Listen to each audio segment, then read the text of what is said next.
Hello வணக்கம், எல்லாரும் எப்படி இருக்கீங்க? வெல்கம் டு ஸ்மார்ட் மணி கோல். இந்த வாரம் நம்ம ஸ்மார்ட் மணி கோலில் பார்க்க போகிறது என்ன அப்படின்னு பார்த்தீங்கன்னா, ஒரு super top up health insurance plan. அதை பற்றி தான் வந்து இந்த வீடியோவில் பார்க்க போகிறோம். ஏற்கனவே பார்த்துட்டிங்கன்னா நம்ம டாப் அப் ஹெல்த் இன்சூரன்ஸ் பற்றி இப்போ கவர் பண்ணியிருக்கோம். இந்த super top up health insurance அப்படின்னா என்ன, அது டிஃப்ரெண்ட் சினாரியோ, வேறு கேஸில் உங்களுக்கு ஒரு 4 சினாரியோ வச்சு எப்பப்போ வந்து சூப்பர் டாப் அப் பாலிசியை வந்து நீங்கள் யூஸ் பண்ண முடியும், சூப்பர் டாப் அப் பாலிசியோடைய முக்கிய தன்மைகள் என்ன அப்படின்றதெல்லாம் பற்றி நம்ம இந்த வீடியோவில் பார்க்கலாம். இப்போ டாப் அப் இன்சூரன்ஸ் பாலிசி என்னென்னா, ஒரு சிங்கிள் பில் உங்களுக்கு வந்துச்சு அப்படின்னா வந்து ஒரு பேஸ் பாலிசி வச்சுருப்பீங்க 5 லட்சம். ஒரு சிங்கிள் பாலிசியில் வந்து உங்களுக்கு வந்து ஒரு 10 லட்ச ரூபா பில்லு வந்துருச்சு அப்படின்னா இந்த 5 லட்ச ரூபா உங்கள் பேஸ் பாலிசியில் கவர் ஆகிடும். மீதி இருக்கிற 5 லட்சத்தை வந்து கொடுக்குறது வந்து top up insurance policy. Super top up health insurance policy அப்படின்னா என்னென்னா வந்து இது ஒரே பில்லில் வரணும் அப்படின்ற அவசியம் இல்லை, தனித்தனி பில்லில் கூட வரலாம். அதுக்கு பேர் தான் வந்து அதை கவர் பண்ணுறது தான் வந்து super top up health insurance policy. இப்போ உதாரணத்துக்கு 3 டிஃப்ரெண்ட் கேஸ் எடுத்துக்கோங்க. இப்போ ஒரு ஆள் வந்து 5 லட்ச ரூபாய்க்கு வந்து ஒரு பேஸ் பாலிசி வச்சிருக்காரு, ஒரு நார்மல் ஹெல்த் இன்சூரன்ஸ் பாலிசி வச்சிருக்காருன்னு வச்சுக்கோங்களேன். இப்போ அவர் வந்து போய் ஒரு ஹாஸ்பிட்டல் அட்மிட் ஆகிறாரு. அந்த ஒரு super top up health insurance policy அவர் வச்சிருக்காரு. அதில் வந்து த்ரெஷோல்டு லிமிட் வந்து 5 லட்ச ரூபா. த்ரெஷோல்டு லிமிட் 5 லட்சம் அப்படின்னா வந்து இவ்வளவுக்கு மேலே இந்த வருஷத்தில் உங்களுக்கு செலவு ஆனால் தான் இந்த சூப்பர் டாப் அப் பாலிசி வந்து ஆக்டிவேட் ஆகும், இல்லைனா வந்து ஆக்டிவேட் ஆகாது. சரிங்களா? அவர் வந்து ஒரு சூப்பர் டாப் அப் இன்சூரன்ஸ் பாலிசி ஒரு 10 லட்ச ரூபாய்க்கு வச்சிருக்காரு. த்ரெஷோல்டு லிமிட் 5 லட்ச ரூபான்னு வச்சுக்கோங்க. அவருக்கு ஏற்கனவே வந்து ஒரு base insurance policy, health insurance policy 5 லட்ச ரூபா இருக்குது. இப்போ மொதல் சினாரியோவில் அவர் போய் ஹாஸ்பிட்டல் அட்மிட் ஆகிறாரு. அவருக்கு வந்து 5 லட்ச ரூபா ஆகுது செலவு அப்படின்னு வச்சுக்கோங்களேன். இந்த சூப்பர் டாப் அப் வந்து ஆக்டிவேட் ஆகாது. பேஸ் இன்சூரன்ஸ் பாலிசியிலிருந்தே அவருக்கு 5 லட்ச ரூபா வந்து பணம் கிடச்சி. இப்போ ரெண்டாவது கேஸ் எடுத்துக்கிட்டிங்க அப்படின்னா வந்து அதே நபர் போயிட்டு வந்து அவர் வந்து அட்மிட் ஆகிறாரு. இப்போ வந்து அவங்கக்கிட்ட வந்து ஒரு பேஸ் ஹெல்த் இன்சூரன்ஸ் பாலிசி இருக்குது 5 லட்ச ரூபாய்க்கு. இப்போ அவங்க போய் அட்மிட் ஆகிறாங்க ஹாஸ்பிட்டலில் அப்படின்னும் போது ஒரு 7 லட்ச ரூபாய்க்கு வந்து பில்லு வந்துருச்சுன்னு வச்சுக்கோங்களேன். இப்போ 7 லட்ச ரூபா பில் வரும்போது இந்த 5 லட்ச ரூபா வந்து மொதல் 5 லட்சத்தை வந்து உங்கள் பேஸ் ஹெல்த் இன்சூரன்ஸ் பாலிசி இருக்கும்.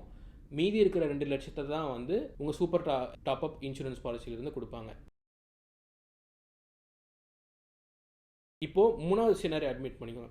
மொத்தமாக பெரிய பில் எதுவும் வரல. இப்போ ஒரு 2-3 முறை போய் அட்மிட் ஆகிறீங்க ஹாஸ்பிட்டல்னு வச்சுக்கோங்களேன். வேறு டைமில் மார்ச்சில் ஒரு டைம் அட்மிட் ஆகிறீங்க, ஜூலையில் ஒன்று, டிசம்பரில் ஒன்று அட்மிட் ஆகிறீங்கன்னு வச்சுக்கோங்க. இப்போ மார்ச்சில் நீங்கள் அட்மிட் ஆகும்போது உங்களுக்கு வந்து 3 லட்ச ரூபா செலவாகுது. ஜூலையில் அட்மிட் ஆகும்போது 2 லட்ச ரூபா ஆகுது. மறுபடியும் டிசம்பரில் உங்கள் பையனுக்கோ இல்லை ஒய்ஃபுக்கோ உடம்பு சரியில்லை அட்மிட் ஆகிறீங்க அப்படின்னா அப்போ உங்களுக்கு 3 லட்ச ரூபா ஆகுதுன்னு வச்சுக்கோங்க. மொத்தம் 3 + 2 + 3, ஸோ மொத்தம் 8 லட்ச ரூபா வந்து உங்களுக்கு செலவாயிருக்கு. ஸோ நீங்கள் முறம் போய் நீங்கள் வந்து ஃபஸ்ட் பில்லு கிளைம் பண்ணும்போது சூப்பர் டாப் அப் ஆக்டிவேட் ஆகாது. ஸோ 3 லட்ச ரூபாயை வந்து மார்ச்சில் அட்மிட் ஆன காசை வந்து உங்கள் health insurance base health insurance பாலிசிலேருந்து நீங்கள் வாங்கிக்குவீங்க. இப்போ ரெண்டாவது முறை பார்த்தீங்கன்னா 2 லட்ச ரூபா ஜூலையில் வந்து கிளைம் பண்ணுறீங்க இல்லையா? இன்னும் இப்போ 5 லட்ச ரூபா உங்கள் பேஸ் ஹெல்த் இன்சூரன்ஸ் பாலிசியில் ஏற்கனவே 3 லட்சம் கிளைம் பண்ணிட்டீங்க, மீதி 2 லட்சம் இருக்குது உங்களுக்கு இல்லையா? ஸோ இந்த 2 லட்சமும் உங்களுக்கு வந்து பேஸ் ஹெல்த் இன்சூரன்ஸ் பாலிசியிலேருந்து தான் கொடுப்பாங்க. ஏன்னா உங்களுடைய மொத்த செலவு வந்து இது வரைக்கும் 5 லட்ச ரூபாயை வந்து தாண்டலை. இப்போது ஏற்கனவே வந்து நீங்கள் பேஸ் இன்சூரன்ஸ் பாலிசி இருக்கிற 5 லட்சத்தை யூஸ் பண்ணிட்டீங்க. இப்போ போயிட்டு நீங்கள் டிசம்பரில் அட்மிட் ஆகும்போது ஏற்கனவே அந்த 5 லட்சத்தை நீங்கள் பேஸ் ஹெல்த் இன்சூரன்ஸ் பாலிசியில் யூஸ் பண்ணிட்டதால் அதுலேருந்து உங்களுக்கு எந்த கிளைமே கொடுக்க மாட்டாங்க. சரிங்களா? இப்போ கடைசியாக டிசம்பரில் போய் நீங்கள் அட்மிட் ஆகும்போது அந்த 3 லட்சத்தை மொத்தமாக நீங்கள் வந்து உங்கள் super top up health insurance பாலிசிக்கிட்டேருந்து வாங்கிக்கலாம். இப்போ 4வது கேஸ் எடுத்துக்கோங்க.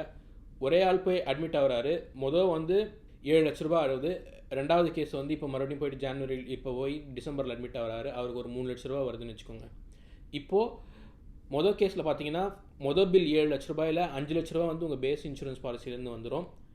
2 லட்ச ரூபா வந்து உங்களுக்கு சூப்பர் டாப் அப் வந்து பாலிசி ஆக்டிவேட் ஆகி, ஏன்னா 5 லட்ச ரூபாய்க்கு மேலே வர அமௌண்ட் மட்டும் தான் அவங்க கொடுப்பாங்க இல்லையா? ஸோ 5 லட்ச ரூபா உங்களுக்கு வந்து பேஸ் பாலிசிலேருந்து வந்துடும். 2 லட்ச ரூபா வந்து உங்களுக்கு வந்து சூப்பர் டாப் அப்லேருந்து வந்துடும். இப்போது நீங்கள் மறுபடியும் போய் டிசம்பரில் அட்மிட் ஆகும்போது ஏற்கனவே நீங்கள் யூஸ் பண்ணிட்டீங்க 5 லட்சம் பேஸ் பாலிசி. ஸோ அதுலேருந்து எதுவுமே வராது. உங்கள் சூப்பர் டாப் அப் பாலிசியிலேருந்து மீதி இருக்கிற 3 லட்ச ரூபா வந்து உங்கள் கைக்கு வந்து சேரும். இப்படி தான் வந்து ஒரு சூப்பர் டாப் அப் பாலிசி வரும். எப்போ நீங்கள் சூப்பர் டாப் அப் பாலிசி யூஸ் பண்ணணும் அப்படின்னா வந்து நீங்கள் அடிக்கடி வந்து உங்கள் குடும்பத்தில் இருக்கவங்க ஒரு 4 பேர் இருக்கீங்க அப்படின்னா வந்து யார் வேணால் போய் அட்மிட் ஆகலாம். ஸோ உங்கள் பேஸ் பாலிசியை விட உங்களுக்கு வந்து எக்ஸ்ட்ரா வந்து கவரேஜ் வேணும் அப்படின்னு நினைக்கிறவங்க வந்து கண்டிப்பாக ஒரு சூப்பர் டாப் அப் பாலிசி எடுத்து வச்சுக்கோங்க. உங்களுக்கு பிடிச்சிருச்சுன்னா பெல் நோட்டிஃபிகேஷன் கிளிக் பண்ணுங்கள். உங்களுக்கு அப்போ தான் நாங்கள் போடுற வீடியோஸ் தொடர்ந்து வரும்.